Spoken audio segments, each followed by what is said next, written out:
What is going on, YouTube people? Neo Cards and Comics here today to talk a little baseball. We didn't do a too big of a deep dive in the charts and graphs on the old Sunday morning weekly market update. And we are a full week in, actually a little over a week into the MLB season. So I just kind of wanted to look at two different things. The short-term gains that a few players that have started off extremely hot have kind of leveled up in. And then also a couple guys that saw some pretty decent run-ups into the season, and then also talk about J-Rod. And this all goes back to what I talk about a lot in regards to kind of where we are right now once these seasons starts. When the season starts, the lofty expectations now meet reality. Julio Rodriguez is not hitting a home run and stealing a base every single night of the week. That's how his prices, that's what's baked into his prices. And then all of a sudden he doesn't do that anymore. And you see his card prices start to come down. Guys that the market kind of forgot about. Jordan Alvarez, people didn't forget about. He's one that we're going to talk about because he is one that's going up. But someone mentioned this in the comments yesterday, and it lines up perfectly as another great example for this. Lou Bob. Lou Bob was a hobby darling. People loved him when he first came out. He's had some injury-marred seasons. This year, to start, he started off extremely hot. His prices have spiked way up. But how many people were talking or buying Lou Bob in the lead up to the season? His prices have been completely flat. No one's really talking about him. And now all of a sudden, he comes out, has a monster first week, and his prices are spiking up. He didn't have that trendy like Jordan Walker preseason prospect buzz or Volpe or any of those sorts of guys. We'll talk about them too. If you are looking to flip established stars once the season starts that have seen a long rise, I think that's personally a mistake. I think you should have sold those guys before the season started and focus more on guys coming out of the woodwork. And to be honest, you got to hope you get a little bit lucky. The thing is, you're going to miss small because you're not putting a ton of money into a Lou Bob base refractor, wasn't selling for a ton of money before the season started. You've seen a nice gain on that card since the season started already. But not every one of those is going to pan out. So, do your due diligence as always and don't go super crazy. This is basically gambling. You're basically placing a player prop bet on a guy. So, let's go ahead and dig into a couple guys going up that have kind of had hot starts to the season. Jordan Alvarez is number one. And these are in no particular order. It's the first one on my list. His base chrome refractor, PSA 10, is up 57% over the last 14 days, from $45 to $70. He's another great example. Once again, we're going to see this trend as we move throughout this list. He had a great season last year. Obviously, he's got some Astros taint on him. Otherwise, his stuff would probably sell for a lot more. He had a little injury thing going on in spring training. There was a wrist injury. Like, would he start the season? What's going on? He ended up getting ready for the start of the season, and he's been really, really good to start the season so far, and his prices have spiked up. But once again, someone that wasn't super buzzy in the preseason, kind of had that injury thing lingering this time around. He also gets dinged a little bit because he's like a DH and all this or that. But guess what? Guy hits the ball hard, and chicks dig the long ball. It's as simple as that. He absolutely mashes an insane hitter. Next up on the list, Wander Franco. We talked about, I'm not going to spend a ton of time on this because he was the prime example that I used in the weekly market update video. Same exact thing. Very similar to the Lou Bob situation, where he had a ton of hype as a prospect. People kind of forgot about him for various different reasons. His prices kind of fell, stabilized. No one was talking about him in the preseason. He starts the season hot. His prices spike way up. This is his first Bowman Chrome prospect auto, up 40% in 14 days, from 1K to 1.4K. And like I discussed in yesterday's video, whether he can keep it going or not, who knows? This card probably will slightly tick back down again. But to start the season, he is extremely hot. Matt Olson. This guy had a fantastic year last year. No one really seemed to care. His first Bowman prospect auto in a PSA 10, which is pop 83, mind you, was selling regularly for about $100 to $150 for the longest time. It has now jumped up to $300 85% increase on a good team, has had a hot start to the season. Really, really good hitter, just gets absolutely zero love down there for the Braves. But he's had a very strong start to the season, and his prices have bounced way up. But once again, a guy nobody was talking about. How many Matt Olson videos did you see out there? How many videos did you see of people buying Matt Olson, chasing Matt Olson, grading Matt Olson? Next to none. Also, very low pop on this card, helps it swing higher a lot easier, a lot faster. So do be careful about that as well. Gleyber Torres, having also great start to the season. Another guy, super trendy prospect, Yankees prospect, a lot of hype back when he first came up. Was kind of so-so, had fine years. No one talking about him in the preseason. He comes out at the beginning of this year, absolutely smoking the baseball. His stuff's seeing a nice increase as well. This is his Topps Chrome rookie auto. Was $100 right before the season started, is up to $150. That is a 45% increase. And then last but not least, kind of the poster child for this, I think along with Wander Franco, is Lou Bob. This is his Topps Chrome rookie auto, PSA 10. Was $200 before the season started, up to $245, a $50 increase, up 22%. And a lot of his other stuff is up too. I just kind of picked one card per player that kind of stood out to me. But his base refractor's up like 30 or 40%. His first Bowman auto is up a little bit, not as much. I think his first Bowman auto gets hurt a lot because the image sucks. It is one of the worst first Bowman autos that I have ever seen from a photography standpoint. It's him at a press conference sitting behind a table and a microphone. It's not an action photo.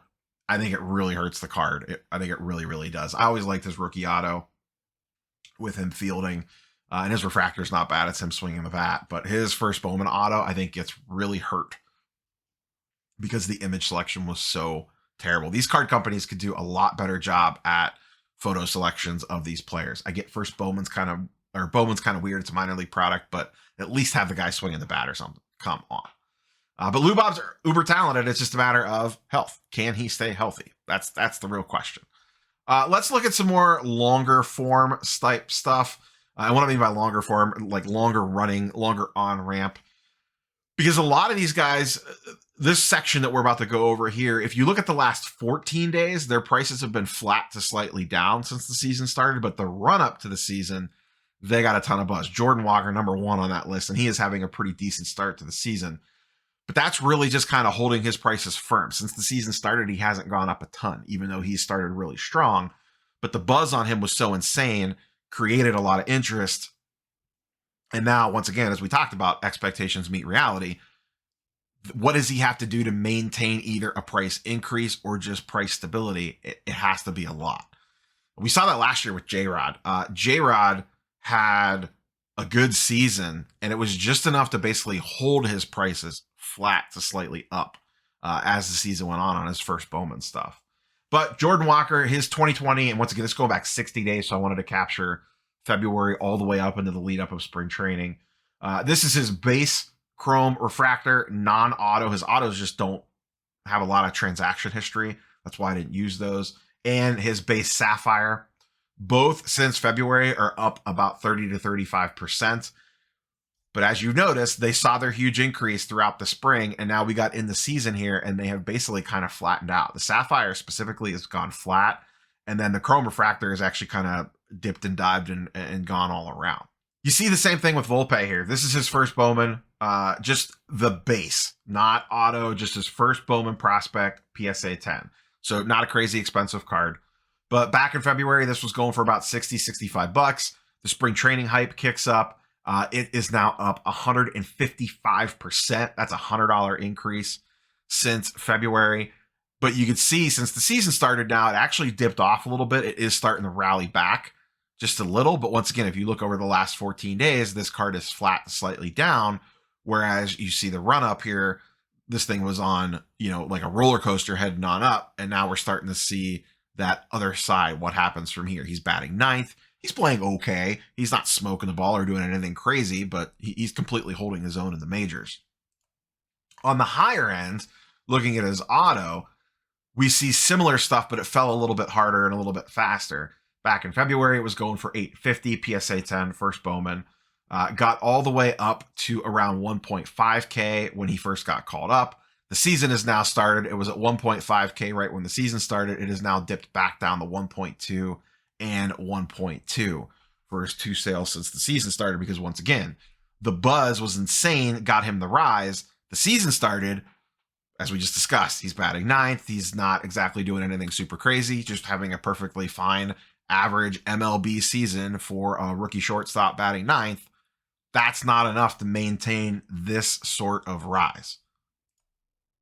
Jason Dominguez. This is a fun one. Everyone kind of forgot about this. Kind of falls into a little bit of everything that we've talked about. Everyone kind of forgot about him. He was super trendy when his stuff first came out. He flattened. He had like a couple big days in spring training, caused his prices to spike back up again. And he didn't break with the team. It wasn't really expected to break with the team. And now his stuff is trending right back down again. Now, it hasn't completely cratered, but you could definitely see here, back in February, this was going for 1.6K. At the peak of the spring, it got up to almost 3,000. And now currently it is back down to 2,000, a little under 2,000. And one prior to that was 1.8. But you can see that rise and then that fall back down as the hype has kind of worn off. No one's really talking about him now. Now, maybe once minor league games kick up, if he starts smoking the ball, this thing heads back up again. I don't know if he has a chance to get called up this year or not. I'm not super familiar with the Yankees farm system and who's ahead of him and who's behind him and all that jazz. But he did have a really strong spring, at least for a hot minute. Let's close out here talking about J-Rod. No graphs here, just some numbers. This is all his rookies in a PSA 10 going back 60 days.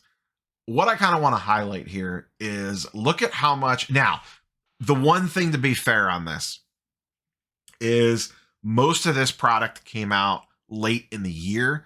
And as we all know, when this stuff first hits the market, and especially when graded stuff first hits the market, it starts high and pulls back just because of the nature of the beast. The inventory starts extremely limited. Then as more packs get open and as more stuff gets sent to PSA and that stuff gets graded and comes back and hits the market, supply continues to increase on it. And, demand does what it does, but supply continues to increase. So you usually see these things kind of filter down right after release. So the timing is a little bit weird here. So that may attribute to some of this. But the hype did get a little out of control on him over the winter for sure. Now, the beginning of the season, he is playing perfectly fine. He is having a very strong start to the season. But like I said earlier, he's not hitting a home run every single night of the week and stealing 5 bases a game. The amount of hype that's on him, what he needs to do to maintain those prices is absolutely wild. But just a quick glance here. Here's his stuff going down over the last 60 days. And you see the red and you see how large the numbers are. This is an orange out of 25. Yeah, that's a super expensive card. Down 2.5, down 1.2, and multiple cards in the hundreds, multiple hundreds, 10s, 20s, 50s, 60s, as we kind of scroll down. That's a pretty long list and a lot of big numbers on there. Let's flip that list around and look at what's been going up over the same time period. And first thing you see is the biggest card that increased is only $150, and it's a chrome number to 99 from Cosmic. And then as we scroll down, we are very quickly out of 150, 117. We're already under $100 and we're in the 50s and 60s. And as we scroll down, oh crap, that's the end of the list. Boy, that's short. And then we go a couple cards that went 0 because only one sold. And then very quickly we are in the red again, scrolling down, scrolling down, scrolling down. So J-Rod stuff definitely continuing to trend down. Like I said, I don't know how much of this is actually J-Rod and how much of this is just the nature of when his cards came out late 2022, going through the grading process and kind of starting to hit the market now. A lot of his main stuff like Sapphire, Chrome, all those refractors, that sort of stuff really just kind of came out in the last few months. And I think it's still kind of sorting itself out in the market. So I don't want to put a ton of stock into this. I'll be interested to kind of see once we get a month into the season, assuming J-Rod stays hot, kind of what his prices do over the first 30 days of the MLB season, or maybe from like the beginning of March or middle of March into the middle or end of April, depending on how he plays. So That's all I got. Just kind of a little snapshot on the current state of the affairs in the wonderful world of baseball. We will catch you guys and girls on the next one. Peace.